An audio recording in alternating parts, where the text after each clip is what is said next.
Dito tayo mga kamasa sa may papasok tayo ng Mamaro River.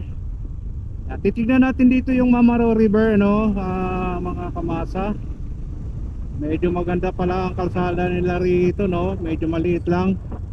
So meron tayong nakasalubong na malaking truck. First time natin pasukin tong lugar na to, no, mga kamasa.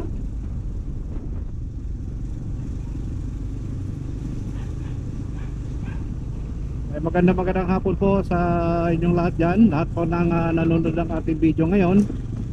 So, shout out po sa lahat ng mga subscribers, sa mga viewers. Time check, alas 3:30 ng hapon, mga kamasa. Tutulin ng mga estudyante rito, oh. Mga nagmumotor na estudyante, sanay na sila dito. So, dahan-dahan lang tayo dito mga kamasa, kasi kapag hindi natin kabisado ang isang lugar, dahan-dahan lang dapat tayo, kasi hindi natin kabisado yung kalsada eh. Susundan lang natin, susundan natin tong may dalawang backride na estudyante.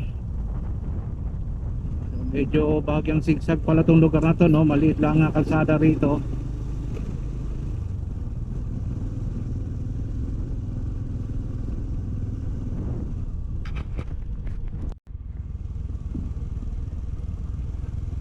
Medyo looban na itong lugar na itong pinasok natin, no, mga kamasa, no.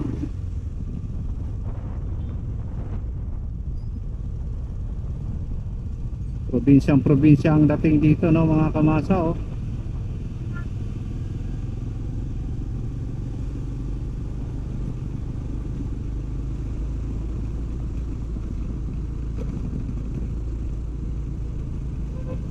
Sa kanang bahagi natin mga kamasa, bangin, no, mataas ito, sa mataas yung akit natin, no.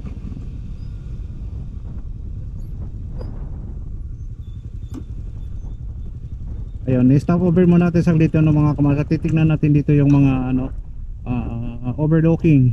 Ito, dito tayo, bangin yan, no. Ayun, no, bangin yan, no. Nandito tayo sa part ng mataas na lugar. Yan ang mga kabundukan ng Norsagaray. Ayan, no. Marami mga cell site dito, oh. Patawid doon sa lugar na yun, no. Oh, ang ganda. So, hindi natin alam kung gaano pa kalayo dito yung ilog na sinasabi nilang Mamaro River, no. Pas ng hangin. So, bababa tayo dyan, no, kamasa. Tuloy lang na yung bumaba rito sa kalsada na ito, kung hanggang saan.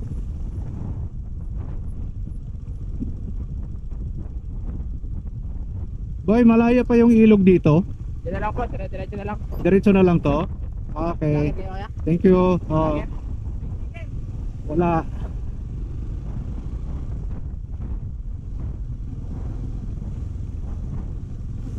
Nanghingi sa atin ng sticker yung tatlong estudyante. Ay wala tayong dalang sticker ngayon. At ang mga sticker ko naubos na sa norte.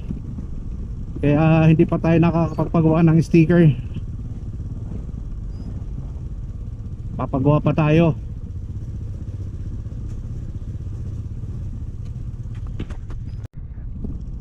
Ito, pababa na to, no, mga kamasa. Paggubatan yung kabilang side natin, no. Mga puno ng malalaking kawayan.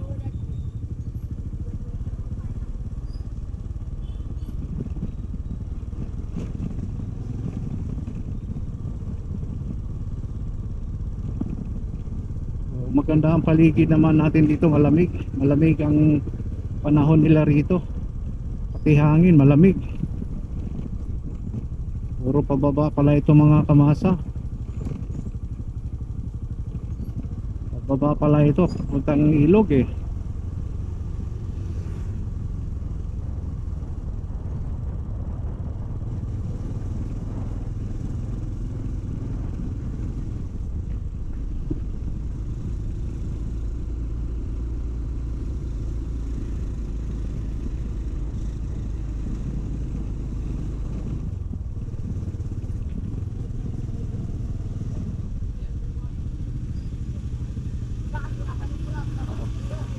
tayo makadaan, pagbara yung truck ng tubig.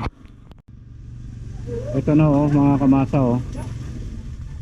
Doon na tayo papunta sa Mamoro River kaso nakaharang yung truck na nagdi-deliver pa ng tubig.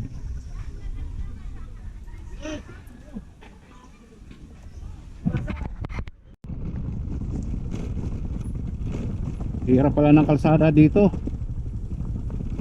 Puro bato-bato.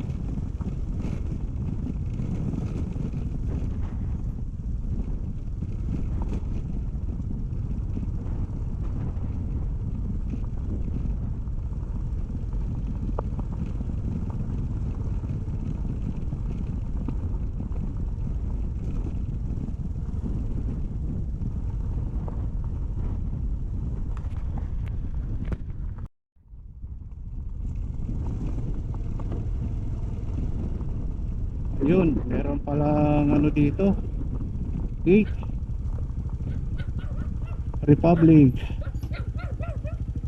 British Company Bulacan Aggregates Plan.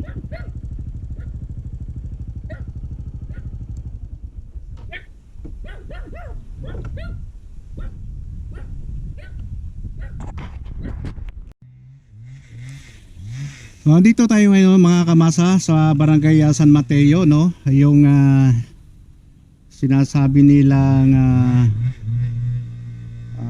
tawag dito, yung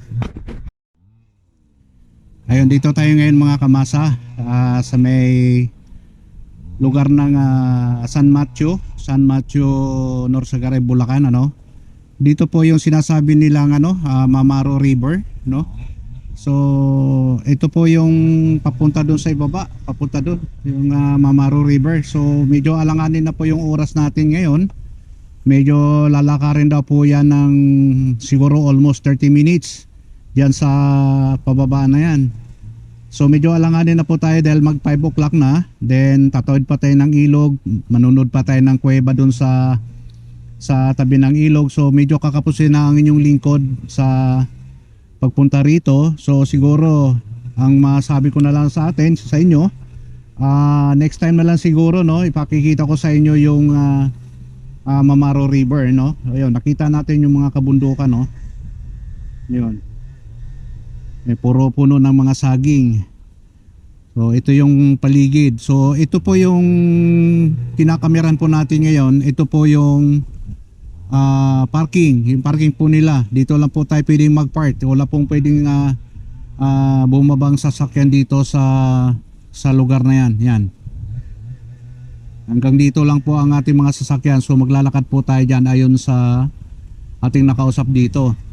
So kailangan din po mayroong tour guide dito. So ayon sa ating nakausap dito sa tindahan, halagang 275. So all in all na po yon. Pwede nang sumakay sa balsa, sa bangka, tatawid para doon sa kuweba. Yun po ang nakuha nating impormasyon dito mga kamasa. Babalikan natin si ate dito sa tindahan. Ito, may mga motor dito na nagsiswimming doon sa Mamaro River. Ayan, mayroong tindahan dito. Pwede tayong bumili mga soft drinks, mga biscuits. Ayan, meron po dito. Ayan, mayroong pinaka waiting area. Ayan. Pauwi na po muna tayo ngayon mga kamasa dahil medyo kukulangin yung oras natin.